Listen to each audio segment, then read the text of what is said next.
Për më shumë se 4 dekada, Medi Malkaj ka interpretuar qindra personazhe në skenën e teatrit, por ka një skenë tjetër, ku publiku e sheh pothuajse çdo mbrëmje, në bulevardin Dëshmorët e Kombit, në protestat e revolucionit të flamingove ku nuk mungon thuajse asnjëherë, ai nuk interpreton një rol. Aty ai është thjesht Medi Malkaj, qytetari që beson se heshtja nuk është kurrë një zgjidhje. Kush proteston është gjallë. Ai që nuk proteston është i vdekur. Ka nga ata që mendojnë se është kollaj kështu. Jo i vdekur me vërtet, po është kot në këtë botë, sepse shiko, për shkak të djersës dhe gjakut që kanë ndërtuar shqiptarët. po është e gjyshja ime, edhe zorët e barkut ndonjëherë trazohen me njëra tjetrën. Si nuk proteston?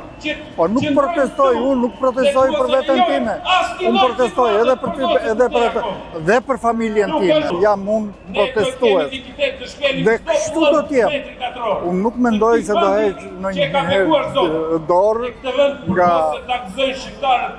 nga protesta. Por Medi Malkaj nuk është vetëm aktori i dashur që publiku e njeh prej dekadash. Ai është edhe një prej zërave që i ka shprehur gjithmonë bindjet publikisht, pa u përpjekur t'i zbus apo t'i fsheh ato. Pas metaforave të një bote prej artisti që mëson nga çdo thënie, fjalët e tij janë po aq të drejtpërdrejta, sa edhe qëndrimet që ka mbajtur ndër vite. Kështu, edhe për kryeministrin Rama, ai ka një mesazh të qartë. Ky kryeministri që kemi neve, që kërkon edhe besë, kjo punë e besës është si punë e atij njeriu që gjeti një gjarpër të ngrirë dhe për ta ngrohur e futi në gjik. Ai u ngro dhe me që ngro mirë e kafshoi. Ky është gjarpër, këti nuk i jepet besë. Gjarprit i shtypet koka. Dhe ne duhet të shtypim kokën. Të shtypësh kokën t'ja heqësh në karrikja me një fjalë. Për Medi Malkajn, protesta nuk është një skenë ku nqitet për disa orë dhe më pas largohet.